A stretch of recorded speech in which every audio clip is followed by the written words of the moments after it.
fun, but originally they weren't designed just for fun. Kites were known and used in China long before Jesus Christ was born. They were used for lifting tiles and bricks onto rooftops in baskets attached to them. And there are even stories told of men trying to fly with kites. Kites like these were the forerunner to modern aircraft. The first glider was a modified kite, and the first powered aircraft were based on the box kite idea. The first aeroplanes looked almost too flimsy to withstand the buffeting of wind and rain, but they were constructed with materials and designs based on calculations hundreds of years old. When it comes to craft, design and technology, it's accuracy and purpose that count, not the age. Design is about a thought, an idea in the mind, and then translating that thought into a drawing or a model, and at the same time exploring new and better ways of making that object. Technology has to be designed too, and that technology then helps us to combine working methods and control systems with materials and resources. That's the craft bit. The development of flight, man-powered flight and machine-powered flight, is a perfect example of design and technology in all its variations, from failure to success. We've come to the Imperial War Museum at Duxford near Cambridge to see how the combinations of design, technology and skills, that is craft, has got us from this kite to this.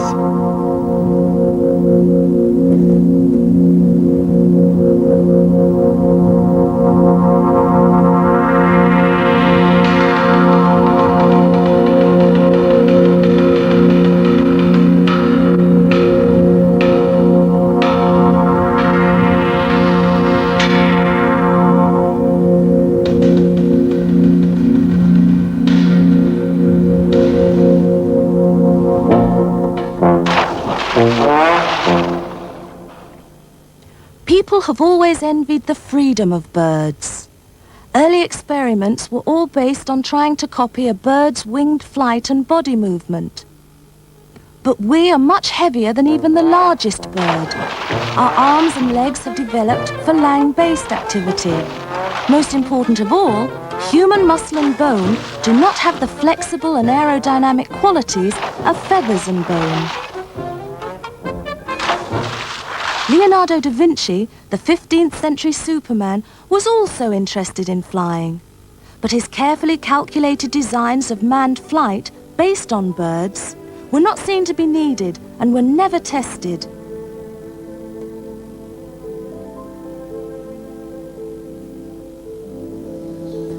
People don't always realize they have a need until a suitable invention appears. Then everybody says, why didn't we have this before?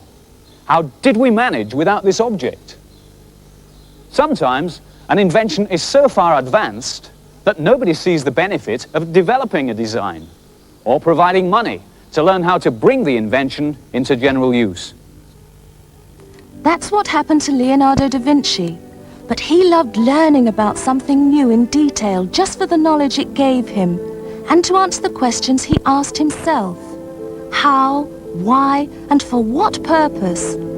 That's the way he studied the details of birds' wings, and how birds altered the movements of their wings, and how these helped them use rising air currents to fly.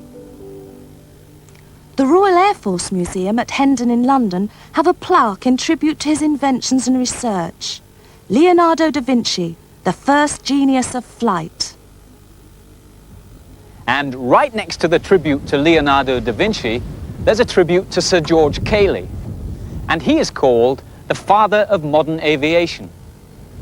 In 1804, Sir George made the first tangible step towards air transport. He converted a kite into a glider. 49 years later, in 1853, Sir George's coachman made the first successful human flight. But he gave in his notice to Sir George at the end of it, complaining that he was hired to drive, not to fly. Cayley understood the principles of lift, that if a curved wing is pushed through the air at the correct angle, then the air pressure below the wing is greater than the air pressure above, and then the wing will lift. Today, this type of wing is called an aerofoil. Sir George also recognized two other needs in aerodynamics: a driving force to keep the vehicle moving against air resistance, and control to make it go in any direction. He incorporated a tail with a rudder to move from side to side, and an elevator to go up and down.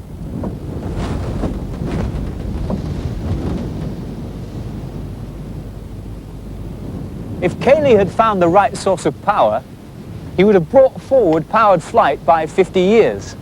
But Sir George, like Leonardo da Vinci before him, had his tremendous technological achievements ignored by those whose influence could have promoted his research.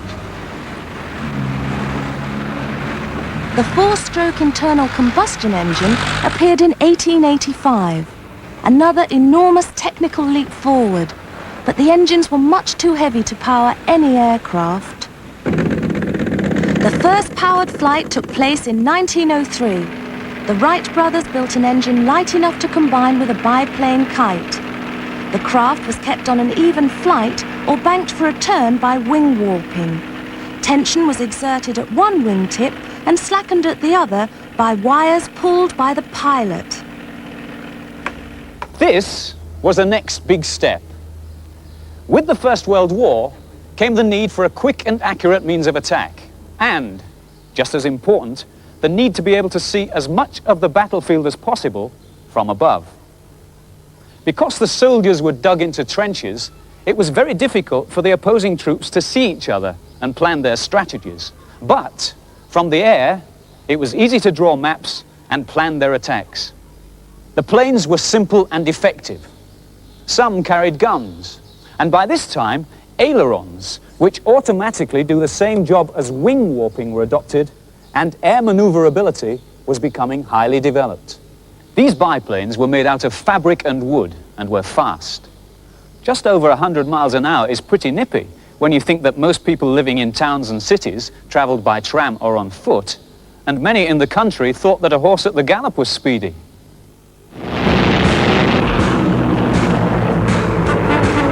At the end of the First World War, a lot of men who had been trained as pilots in the Air Force became peacetime flyers. Some even became stuntmen in movies. Competitions to encourage better design, more powerful engines were frequently held in the 30s.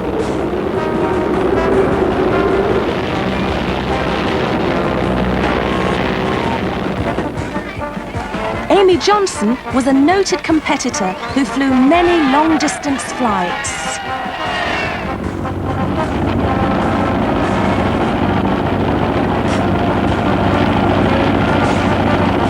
Flying boats were fashionable in the 30s. Clippers were used by the wealthy for holidays.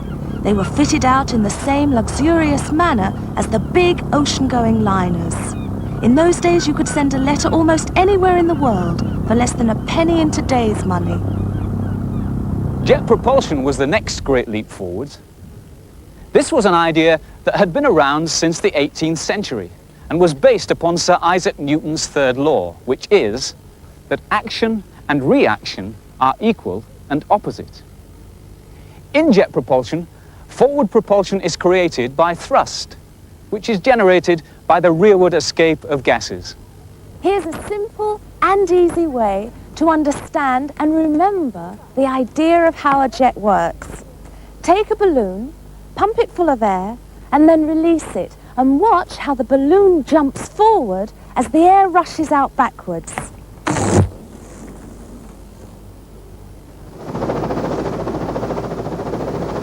The helicopter's long history of development is a good example of the old saying, necessity is the mother of invention.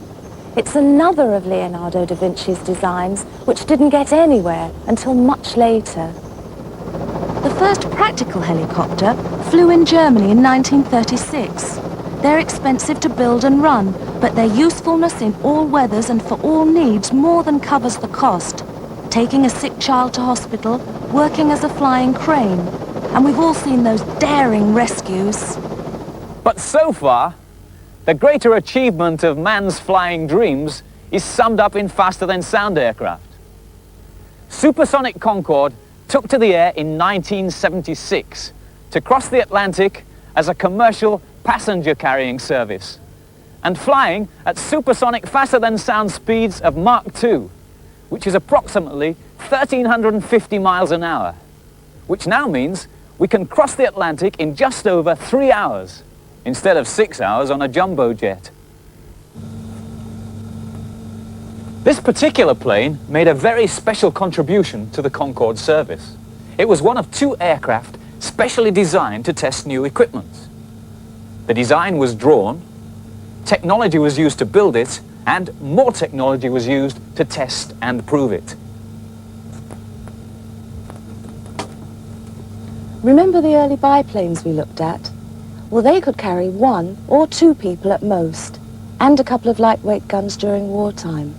Concorde, at twice the speed of sound, can carry 100 people and all their baggage. Concorde is the first supersonic civil airplane, the first plane ever to fly faster than the speed of sound to carry passengers on routine scheduled flights. It was designed so that even flying at twice the speed of sound, we could still sit in our everyday clothes, breathe quite normally, and relax, knowing that we're perfectly safe. All this equipment looks really complicated, and it makes you wonder how it can be interpreted quickly. But it shows the crew that all the automatic control systems are working properly and provides the captain with all the information he needs to make the right decisions.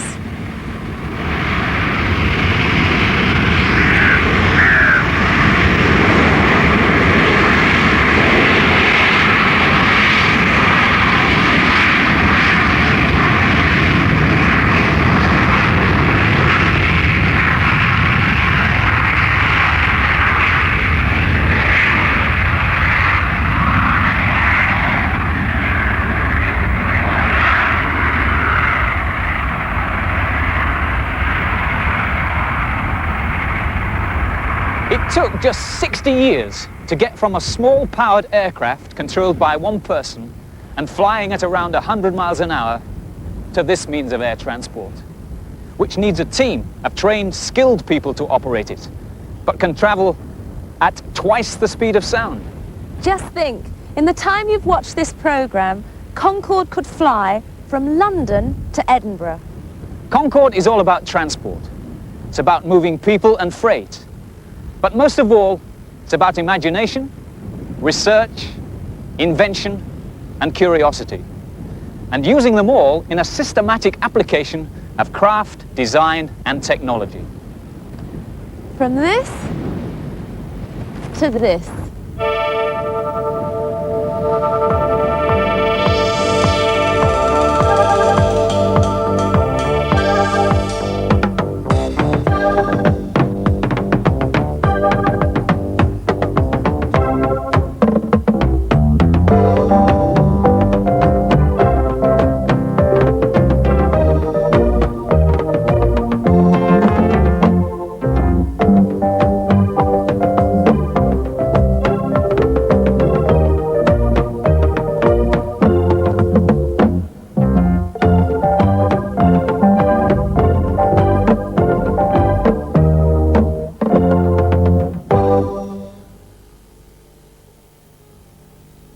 A pupil's book called Introducing Craft, Design and Technology, based on the series, is available from bookshops, priced £3.25.